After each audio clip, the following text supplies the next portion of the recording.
यमराज क्यों नहीं ले पा रहे थे भगवान राम के प्राण। यह कथा बहुत कम लोगों को पता है, लेकिन इसे जानकर आपको बहुत कुछ सीखने को मिलेगा।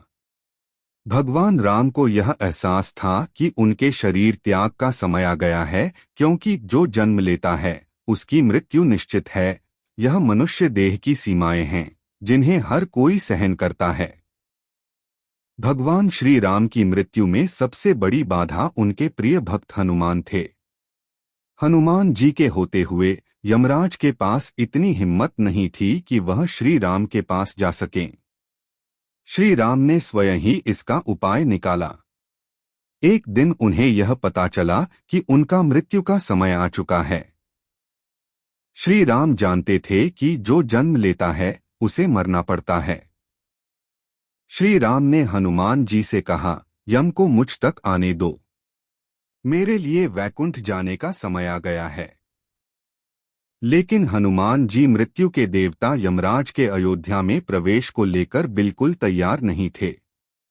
यमराज को श्री राम के परम भक्त हनुमान से भय था और इसलिए वे अयोध्या में प्रवेश करने से डरते थे। अब यमराज के प्रवेश के लिए हनुमान जी को हटाना आवश्यक था। श्री राम ने एक चतुर योजना बनाई।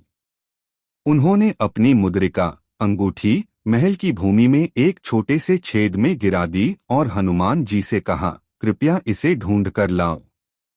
हनुमान जी ने अपनी छोटी रूप में आकार बदला और वह अंगूठी को खोजने के लिए छेद में प्रवेश कर गए। लेकिन वह छेद केवल छेद नहीं था, बल्कि एक सुरंग का रास्ता था जो नागलोक तक जाता था।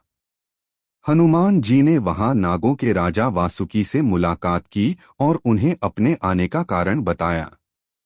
वासुकी हनुमान जी को नागलोक के बीच ले गए, जहां एक अंगूठियों का पहाड़ था। वासुकी ने कहा, यहाँ आपको श्री राम की अंगूठी मिल जाएगी। हनुमान जी हैरान थे, क्योंकि यह ढेर बिल्कुल भूसे में सुई ढूंढने जैसा था।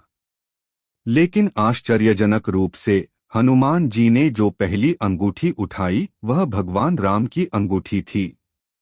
अद्भुत बात यह थी कि दूसरी अंगूठी भी भगवान राम की ही थी। वास्तव में वहां पड़ी हर अंगूठी एक जैसी थी। हनुमान जी हैरान हो गए और पूछा, इसका क्या मतलब है? वासुकी मुस्कुराए और बोले, हमारे संसार में यह चक्र निरंतर चलता है। हर कल्प के 4 युग होते हैं। त्रेता युग में श्री राम का जन्म होता है और एक वानर उनकी अंगूठी का पीछा करता है। हर कल्प के 4 युग होते हैं।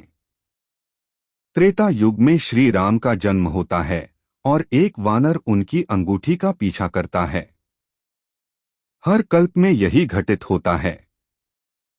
यह स्थिति हनुमान जी को यह समझाने का तरीका थी कि मृत्यु से बचना असंभव है। भगवान श्री राम को मृत्यु प्राप्त होगी और वे पुनः जन्म लेंगे। यह चक्र निरंतर चलता रहेगा। स्मरण रखें कि संसार में जो कुछ भी होता है वह एक निश्चित समय और चक्र से नियंत्रित होता है। अगर आपको यह कहानी पसंद आई हो तो कृपया इसे लाइक, शेयर और कमेंट करें।